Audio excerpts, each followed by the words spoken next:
A woman who owes a debt she cannot pay will tell you the truth about people faster than a year of easy living ever could. Some men knock the door down. Some men send a letter and let the dread do the work for them.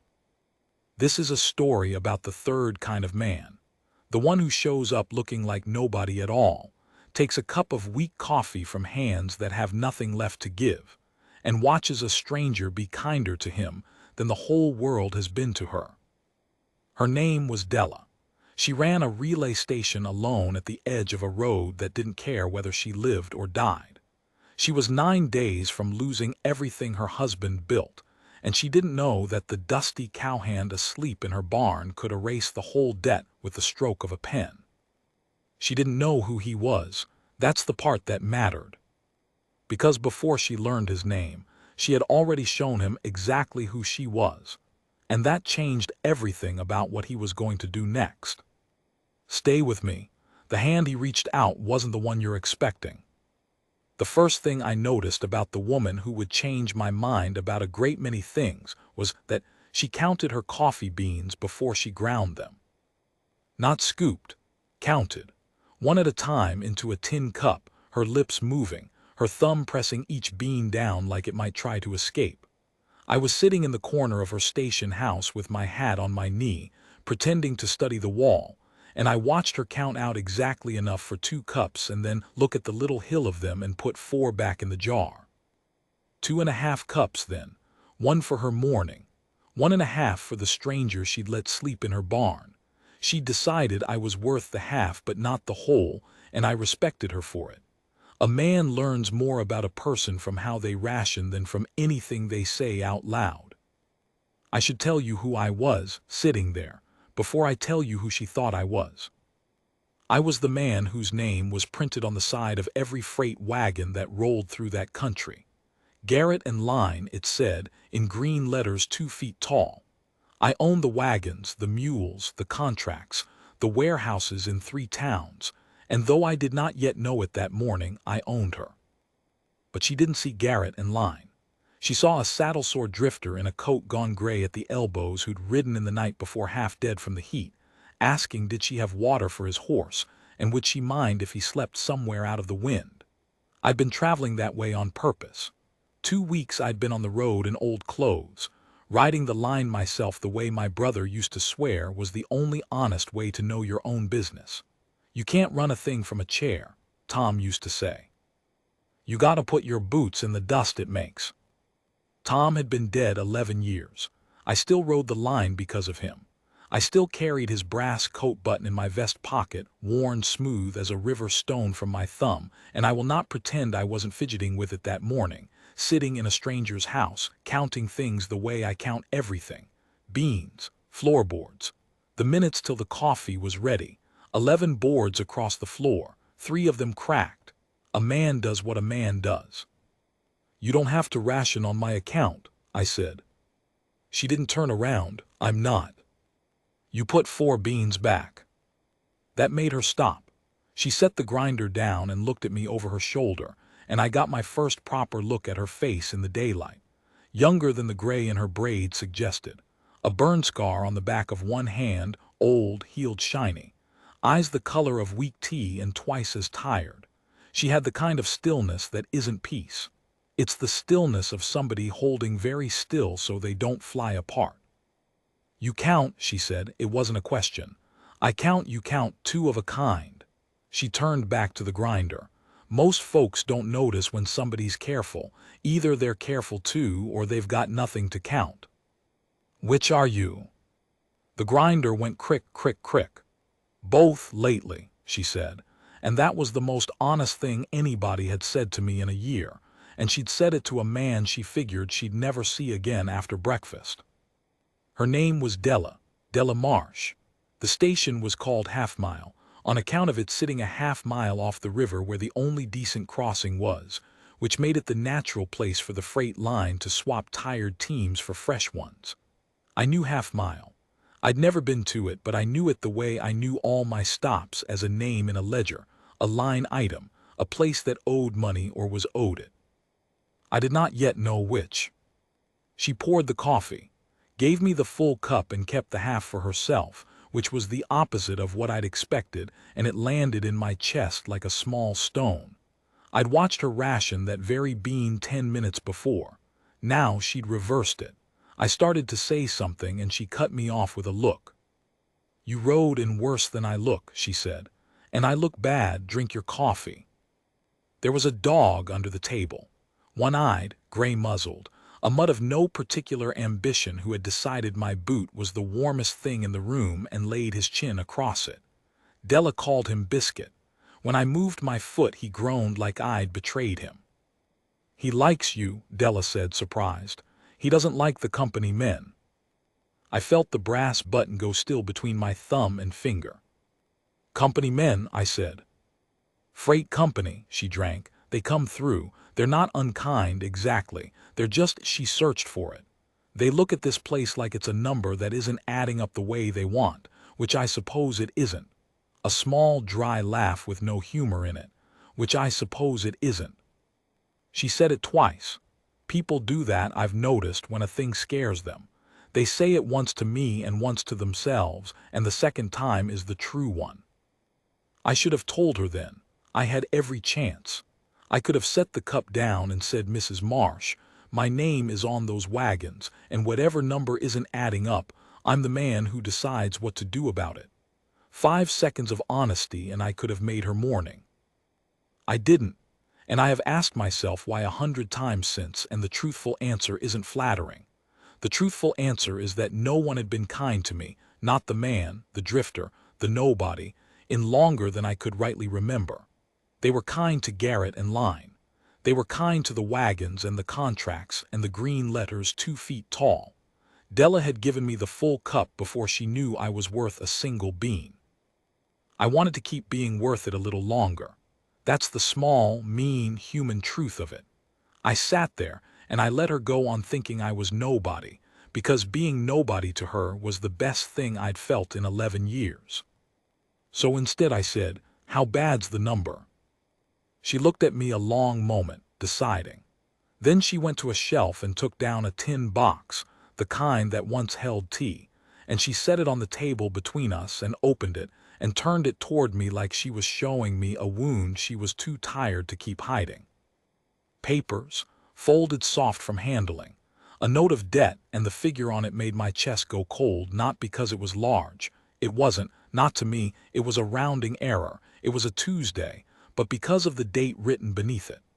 The note came due in 9 days. After that, the station and its land and its standing contract with the freight line reverted to the holder of the note. The holder of the note was Garrett and Line. The holder of the note was the man drinking her coffee. I read it twice. I read it 3 times, my thumb working the button raw. 11 years of running a careful business, and I had never once felt the floor tilt under a piece of paper the way it tilted then. "My husband signed for the seed money," Della said, very evenly, the evenness costing her something. 5 years back. We were going to build it up, a railway station, a store, beds for travelers, the works. Samuel had it all drawn out. He was good at the drawing out. A breath. He was less good at the part where you live long enough to do it. Biscuit shifted against my boot.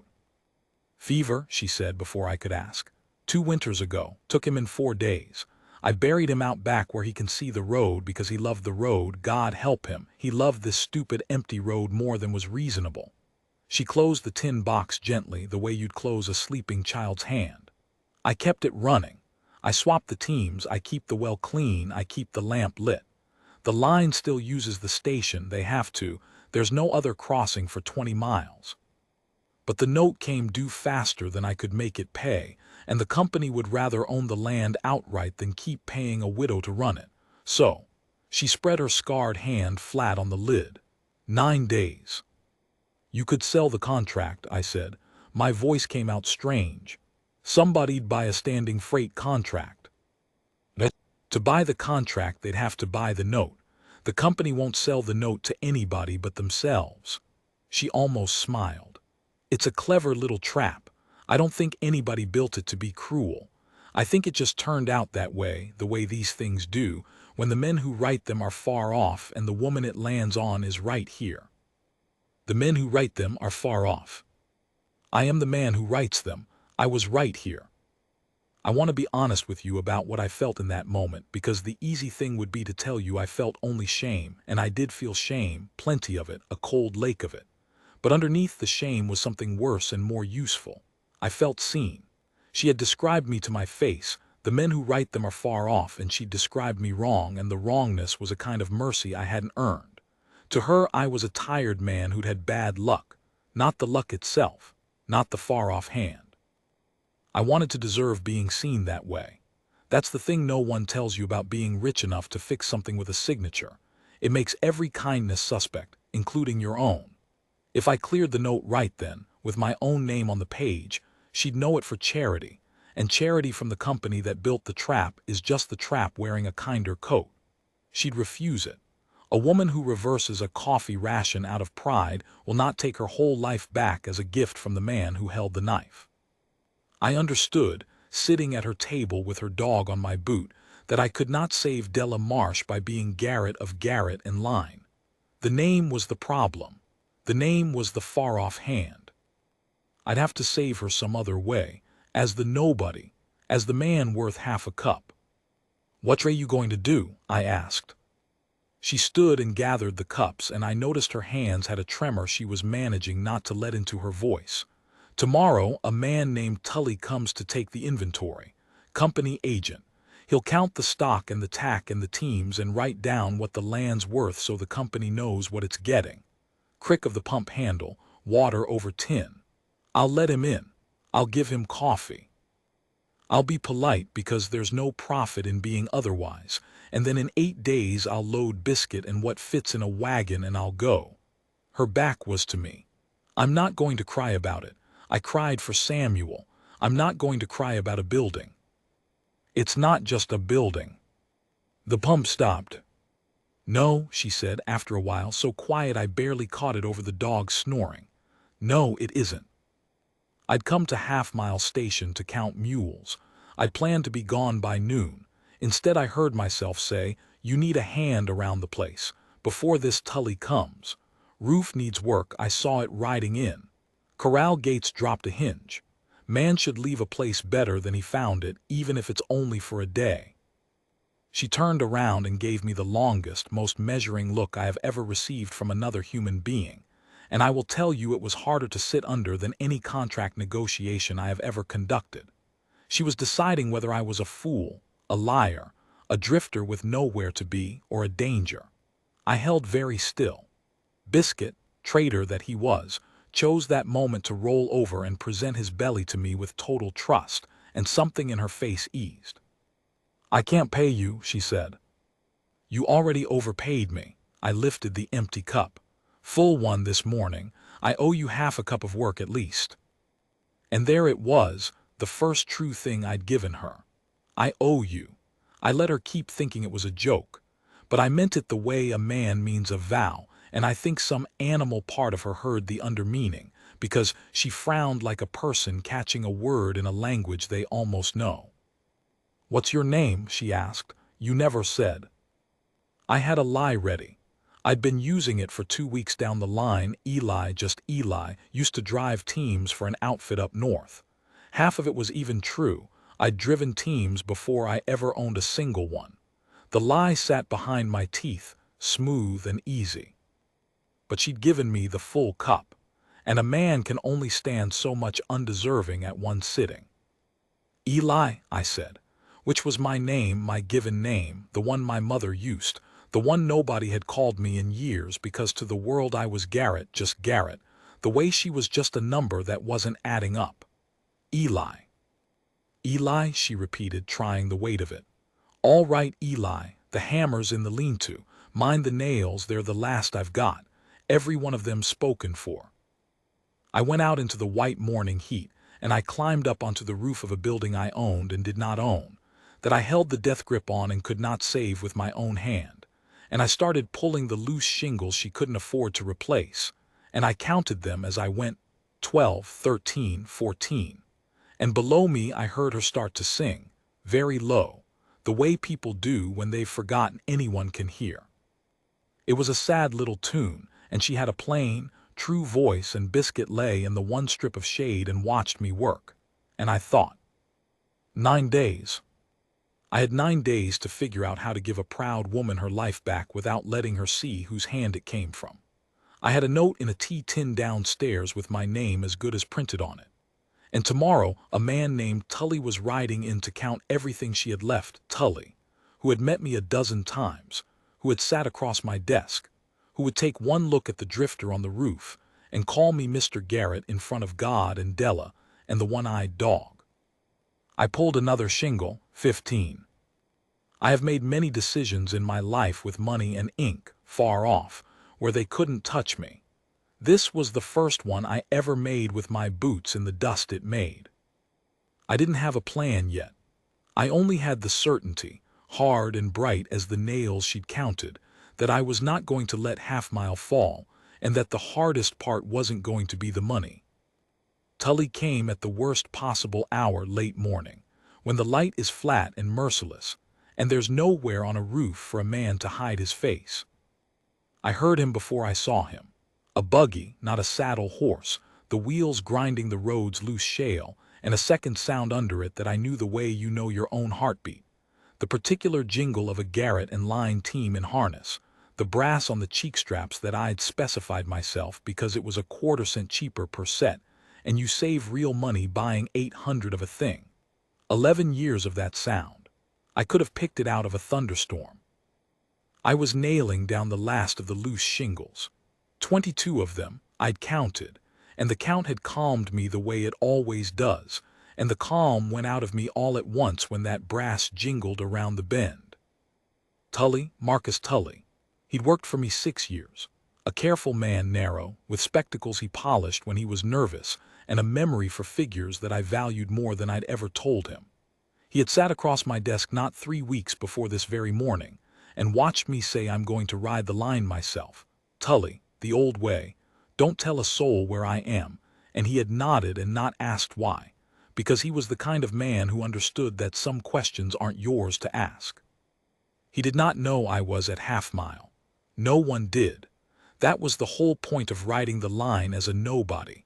And now here he came, the one man in 400 miles who would take one look at the drifter on the roof and know him.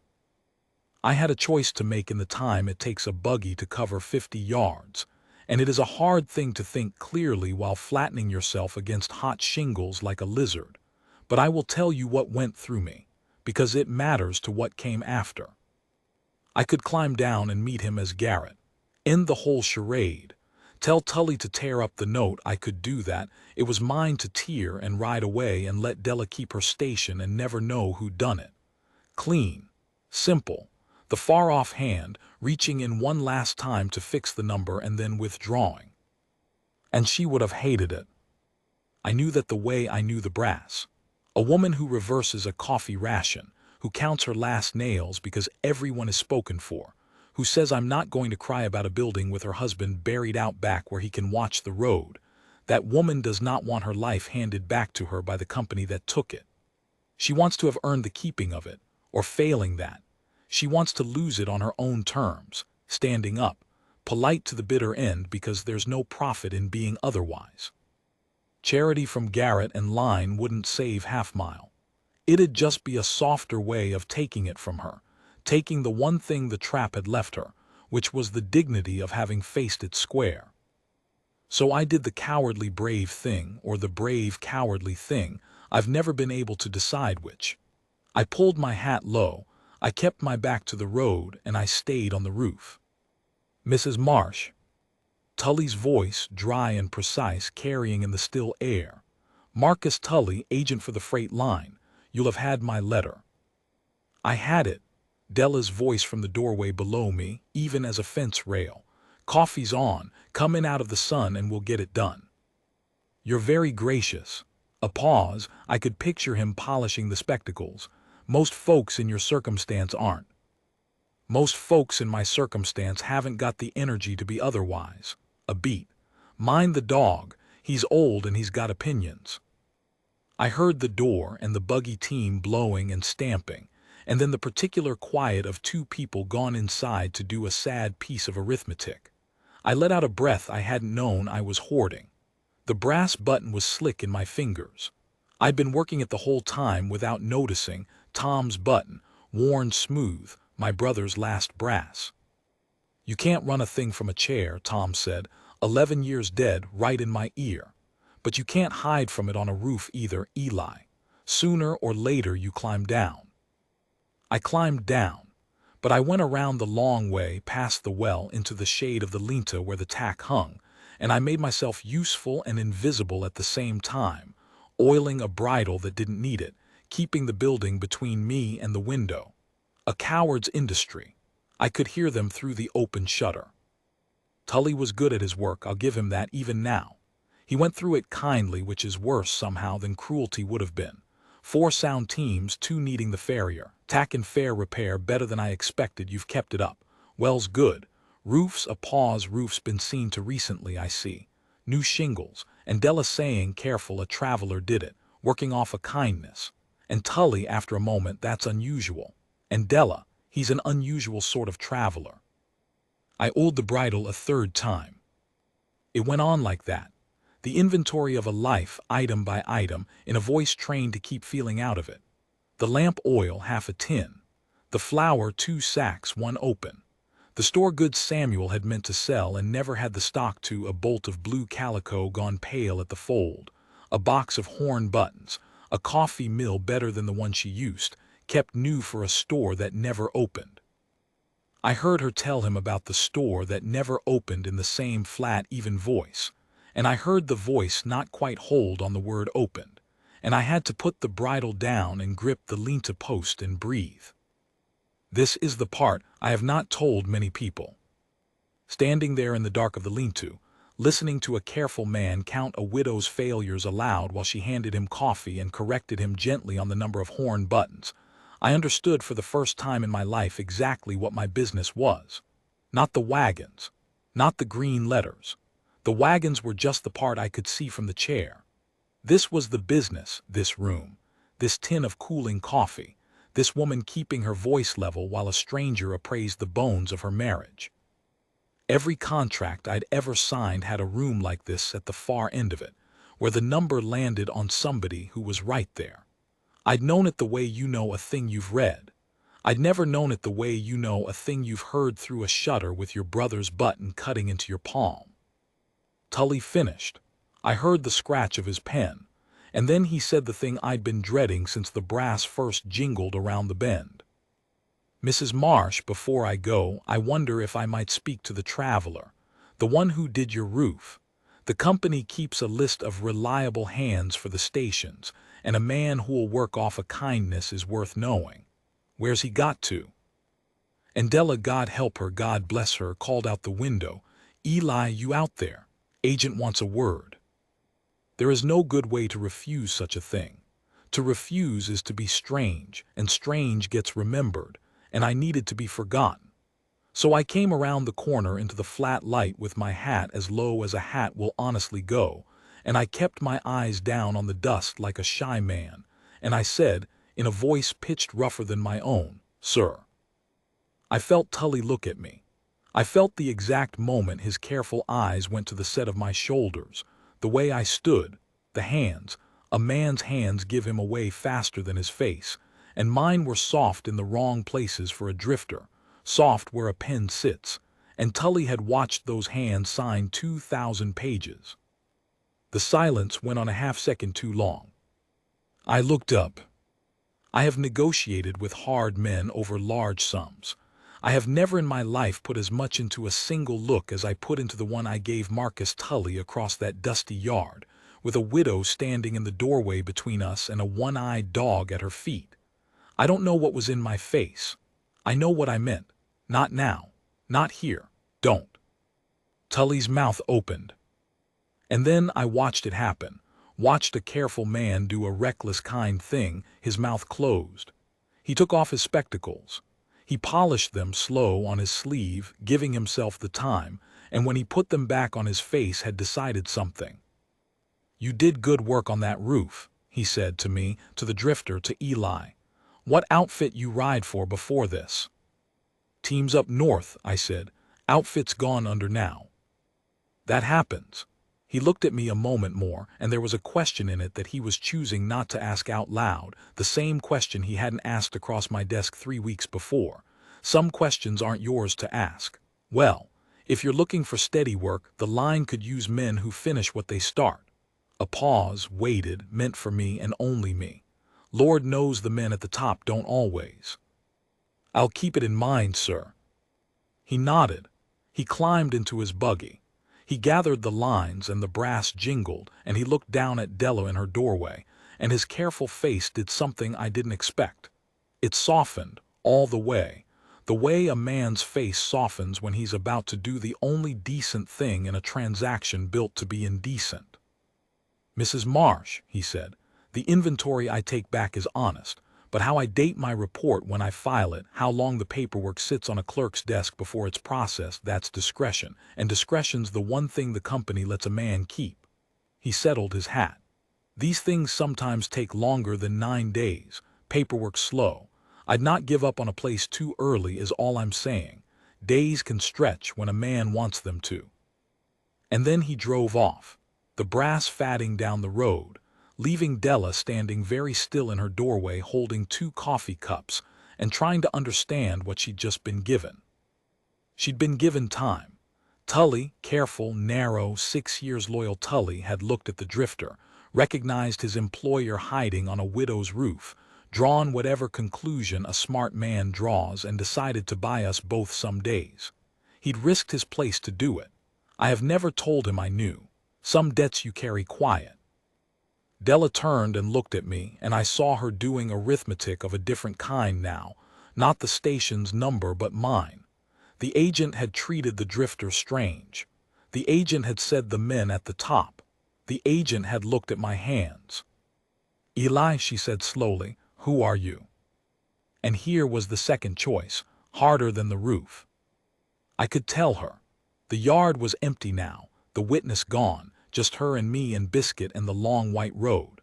I could say the name and watch her face change and lose the full cup forever, become Garrett, the far-off hand, the trap builder, the man whose green letters she'd kept her voice level in front of for 2 years. Or I could lie cleaner, dig the drifter deeper, and keep the half-cup version of myself alive a little longer for purely selfish reasons dressed up as her benefit. I'm not proud of how long I stood there choosing.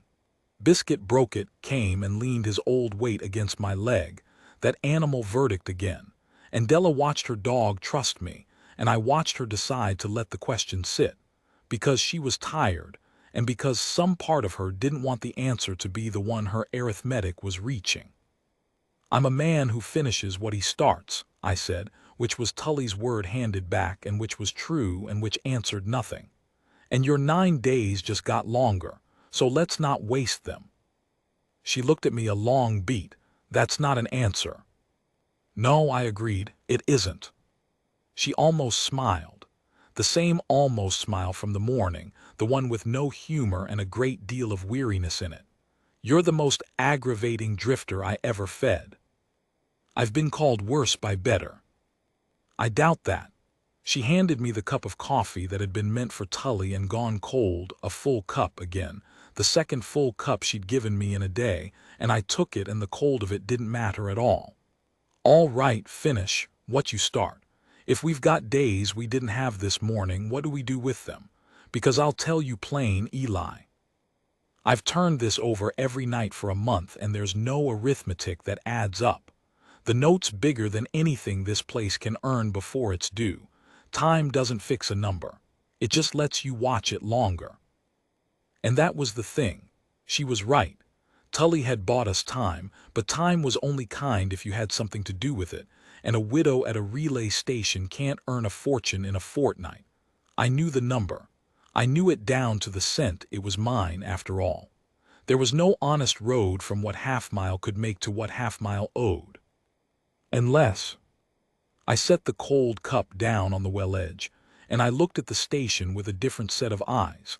Not the eyes that had read it as a line item, and not the drifter's eyes either, but the eyes of the man who'd built a freight empire by seeing what a place was worth versus what it was priced. "That bolt of blue calico," I said, "and the horn buttons, the good coffee mill, the store goods your husband bought and never sold." Della frowned. "What about them? They're worth pennies." Tully counted them. Tully counted them as store goods at a station with no store. "That's pennies, you're right." I felt it coming together, the old machine in my head that I'd half hated for 2 weeks turning over and now, for once, turning towards something I wanted. But 20 miles up the road there's a survey crew putting in the new spur line. 60 men. I caught myself. I read the survey reports was not a thing a drifter said. I heard about them down the line. 60 men with 3 months' wages, and nothing to spend it on but what a sutler's wagon brings, at a sutler's prices.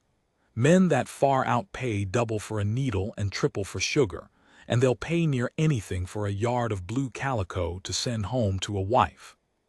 She went very still. "You've got the only crossing for 20 miles, I said. "Every freight wagon on this road stops here to swap teams, has to, no other water. You're not a relay station with a dead store, Della. You're a supply post sitting on a road full of suppliers, a half day from 60 men with money and nothing to buy. The goods don't need a store. They need to move. Up the road on the wagons that are already coming through to the men who are already there." "I can't haul freight," she said. "I've got no wagon to spare and no." "You don't haul it, you broker it. You buy cheap from the through wagons what the survey camp needs dear and you sell it up the line and you take the middle."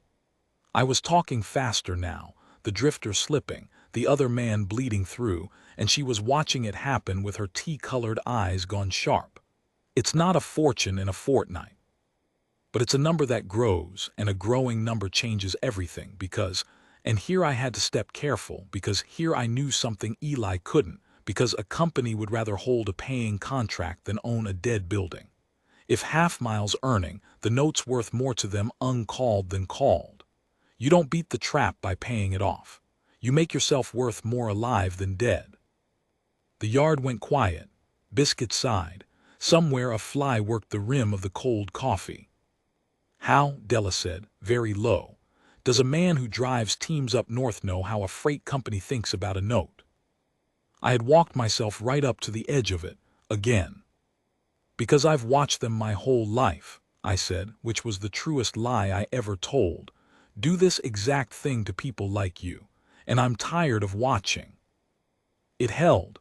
It held because she wanted it to hold, and because it had enough truth in it to ring, and because, I think, some part of her had already half-guessed and was choosing, the way Tully had chosen, to buy us both a little more time before the name had to be said out loud. People are kinder than you'd think to the lies that are trying to save them. 60 men, she said slowly, testing it. Blue calico. Then, with the first thing I'd heard come into her voice that wasn't weariness, a thin live wire of something that might have been hope and might have just been the old fight waking up. Samuel always said this place could be more than a horse swap. He just never had the time to. She stopped, pressed her scarred hand flat on the well edge.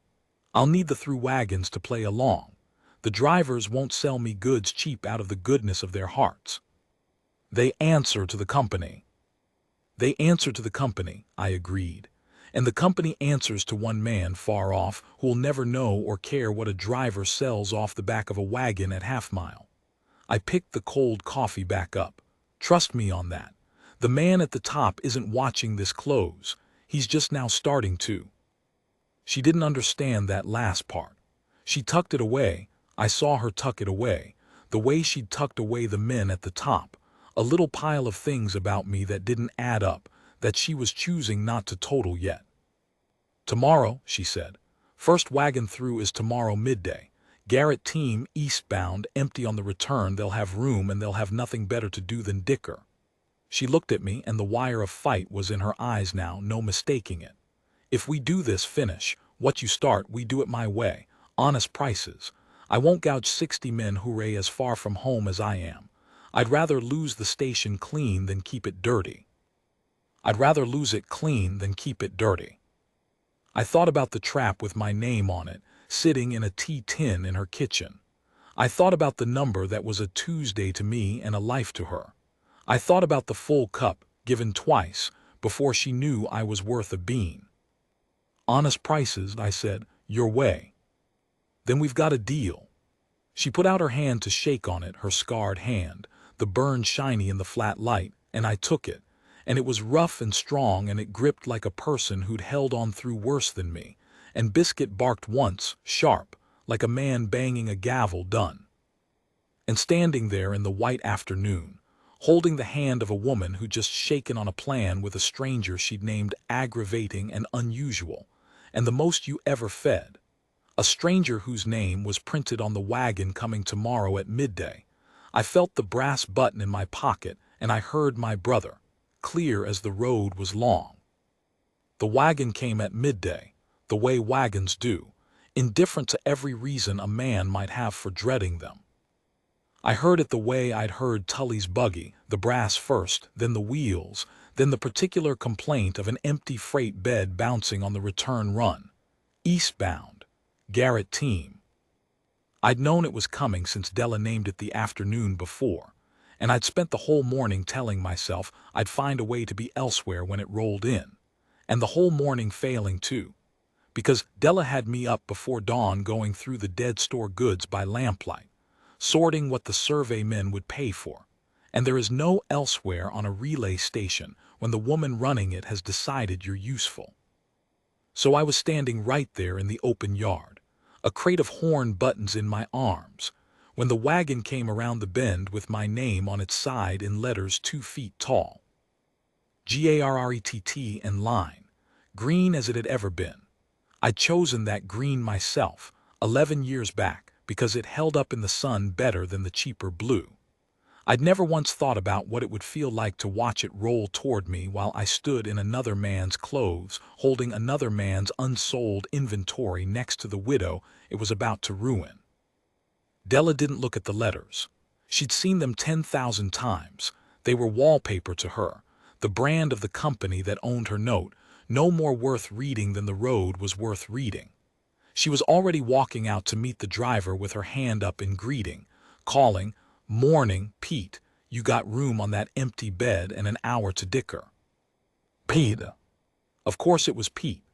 Pete Halloran, who'd driven for me 9 years, who'd carried me to my brother's funeral in the bed of his own wagon because I'd been too torn up to sit a horse, who called me boss and meant it like a smaller word for friend. Pete, who would climb down off that seat, see me standing in the yard, and say my name with his whole glad face before his brain ever caught up to ask why I was dressed like a man who'd lost everything. I did the only thing left. I set the crate down slow, and I turned my back to the wagon, and I walked not fast, fast gets noticed, toward the lean-to, head down, just a hired hand with somewhere to be.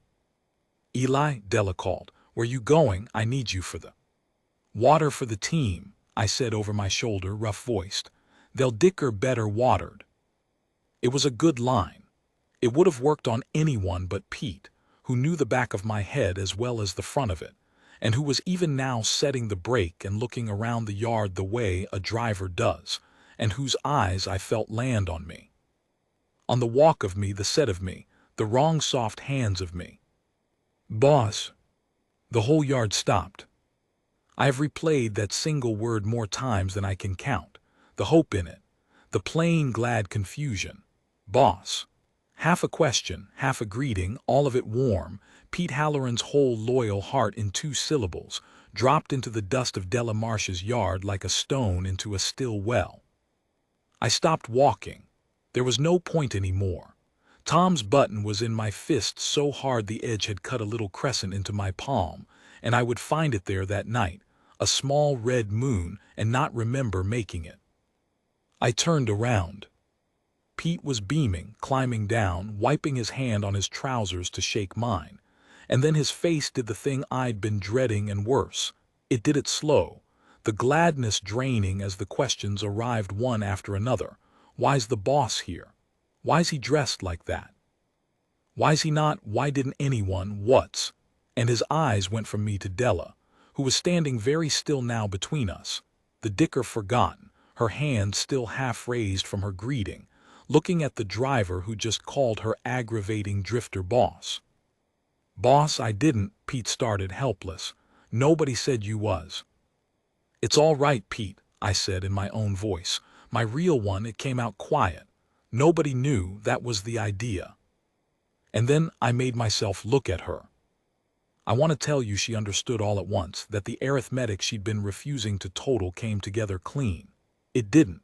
It came together in pieces across her face, and I watched every piece land. Boss. The wrong soft hands Tully had stared at. The men at the top. The drifter who knew how a freight company thought about a note. The man who'd said, "Trust me, the man at the top isn't watching this close, he's just now starting to." The full cup given twice to a man she'd thought was nobody. Given to the man who held her note. Given to the trap itself. "Garrett," she said, not a question. Her voice had gone somewhere very flat and very far. "You're Garrett, Garrett in line. That's your name on the wagon. That's your name on the note in my kitchen." "Yes." "You've been sleeping in my barn." "Yes." "You ate my coffee. You let me give you the full cup. You let me feed you and name you and shake your hand on us." She stopped. Her scarred hand came up to her mouth and pressed there, hard, and over it her tea-colored eyes were doing something I'd have given the whole company not to have caused. They were filling, not spilling. Filling, and her fighting it, the way she'd told me the first morning she fought it. I cried for Samuel. I'm not going to cry about a building. You held my note this whole time. You could have torn it up with a word, and instead you climbed on my roof and played. What? What was I to you? A thing to watch. A number you came to look it up close. Della. Don't. She stepped back. Biscuit, confused, looked between us and whined. "Don't you Della me. You let me think I'd found one decent stranger. One. In 2 years of company, men looking at my life like a sum that won't balance, I thought, God, I fed you out of the goodness I had left. I gave you the cup, and the whole time you were the..." Her voice cracked clean down the middle. "You were the far-off hand. You were him. And you sat at my table and let me describe you to your own face, and you didn't say a word." Pete was looking at his boots, wishing himself anywhere. The team stamped. The flat noon light came down on all of us without mercy. And I stood in it and took every word, because every word was true, and because a man who has done the thing she was accusing him of does not get to defend himself. He gets to stand there and let it land. I'd negotiated with hard men. I'd never once in my life just stood still and let the truth hit me the way I did in that yard. It is the hardest thing I have ever done, and I did not do it well. My hands shook. I let them. "You're right," I said when she'd run out. "All of it. I should have told you the first morning. I had it in my mouth and I swallowed it, and I'll tell you why, and you can throw me off your land after, which is your right." I made myself hold her eyes. "Because you gave the full cup to a nobody, before you knew I was worth a single bean. And I haven't been a nobody to anyone in 11 years. People are kind to the name. They're kind to the green letters and the money behind them. You were kind to me, the tired man, the drifter, the half-cup of work man, and I knew if I said Garrett I'd never get that back, so I was selfish. I kept the lie so I could keep being someone a person was good to for no reason." I swallowed. "That's not an excuse, it's just the true thing. You wanted the answer to your arithmetic. There it is. It's uglier than you guessed." The yard was silent. Even Biscuit had gone still. "And the plan," she said low, raw. "The calico, the 60 men, was that real, or was that another way to study me?" "It was real." This part I could give her flat and certain, and I did. "Every word. You can make this place pay. You can make yourself worth more to the company alive than dead. I know it's real because I'm the company, Della. I know exactly what the man at the top will do because I'm the man at the top, and I'm telling you he'd rather hold a paying contract than own a dead building 20 miles from anywhere." I took a breath. "But you don't need the plan anymore. You never did the minute I knew who held your note. I can tear it up. One word, like you said. It's mine to tear." And there it was. The hand reached out. The far-off hand come close, offering to fix the number with a word. The way I'd known from the first morning I could, and the way I'd known from the first morning she'd refuse. "No," Della said. Pete looked up. I'd expected it, and it still went through me. No, she said again, steadier, wiping her face once with the back of her scarred hand and being done with it. You don't get to tear it up. You hear me, Garrett? I will not take my life back as a gift from the man who built the trap. That's not mercy, that's just the trap deciding to be polite, and I'd rather lose the place clean than keep it as your guilty conscience's charity. The wire of fight was back in her, all the way live now, burning off the hurt the way the sun burns off the dew. But the plan's mine. You said it yourself, it's real, I can earn it. So here's what we'll do, and we'll do it my way or not at all. She turned to Pete, who flinched like a man volunteered for something. You, Pete. Your boss is going to tell you to sell me what's on the next eastbound wagon at honest cost, and you're going to spread the word down the line that Half Mile's a buyer now, a real one. And I'm going to sell it up to the survey camp at fair prices and take the middle, and I'm going to make this station pay so well that the company can't afford to call my note. She rounded back on me. And when I've earned it, when the number balances because I balanced it, then you can do your one decent thing, Garrett. You can hold the note open and not call it and let me buy my own life back with my own hands. That's the only kindness I'll take from you. The kind that lets me keep my own teeth in it. I have built a freight empire across 400 miles of hard country. I have never been more thoroughly bested in a negotiation than I was by a widow with a dead store and a one-eyed dog, standing in her own dust, refusing the easy gift and demanding the hard one. That's a worse deal for you, I said. You understand that. Tearing it up costs you nothing. Earning it costs you everything you've got and a year of your life. I know exactly what it costs. She almost smiled, the old almost smile, but with the weariness burned off it now, something harder and brighter underneath. I'm the one who's been counting. I always know what things cost. That's why I put 4 beans back. Behind me, Pete made a small sound that might have been a laugh he was too scared to let out. I looked at her a long time. The burn scar, the braid going gray too early, the tea-colored eyes that had filled and not spilled and were dry now and steady on mine, waiting, having drawn a line in her own yard and meaning to die on the right side of it. I thought about Tom, who said you can't run a thing from a chair, who'd have liked her enormously. I thought about the half cup of work I'd promised the first morning and how it had turned into this, into standing in the dust I'd made, finally, all the way down off the roof, off the chair, holding the note I would not tear because she'd forbidden me the cheap grace of tearing it. All right, I said, your way, the note stays open, you earn it. I put my hand out, my softened the wrong place's hand, the hand that signed 2,000 pages, the far-off hand come close, and I'll stay through the first wagons, as a hand. Working off a kindness, if you'll have me. She looked at my hand. She did not take it right away.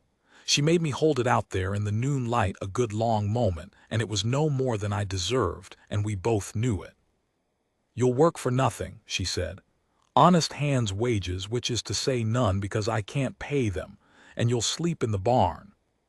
I'll sleep in the barn. And you'll be Eli to anyone who comes through, because I'll not have the survey men knowing the owner's playing hand at my station. It'd queer the whole deal. I'll be Eli. And the first time you try to fix something with your name instead of your back, I'll throw the coffee at you, full cup, and you can explain the burns to your board of directors. Understood. A breath, the yard held it. She took my hand. Her grip was rough and strong, the way it had been the day before, the burn scar shiny against my palm, and she shook it once hard, the same gavel bang of a handshake done, except it wasn't the same, because the day before she'd shaken hands with a drifter, and today she was shaking hands with the man who held everything she had and had chosen both of them to do the hard thing instead of the easy one. Biscuit barked, sharp and final. Pete let the laugh out at last, relieved, baffled, glad. And that, I suppose, is where you'd want me to end it, the handshake. The deal struck the honest way, the proud woman keeping her teeth in her own life and the rich fool finally down off his roof. A neat place to stop. But I'll tell you one more thing, because it's the thing I think about, the thing that stays. That evening, after Pete had rolled on East with a head full of confused loyalty and a promise to spread the word, Della made coffee. She counted the beans. I watched her, by lamplight, her lips moving, her thumb pressing each one down. Enough for 2 cups. And then she looked at the little hill of them, and she looked at me sitting at her table where I'd sat the first morning a stranger, and she did not put 4 back. She ground them all. She poured 2 full cups, even the same to the line, and she set one in front of me and kept one for herself and sat down across from me, tired all the way to the bone. A year of hard work in front of her that she'd chosen over an easy gift, and she wrapped both her hands around the hot tin and didn't drink it yet. Just held it, the way you hold a thing that's warm when the night's coming cold.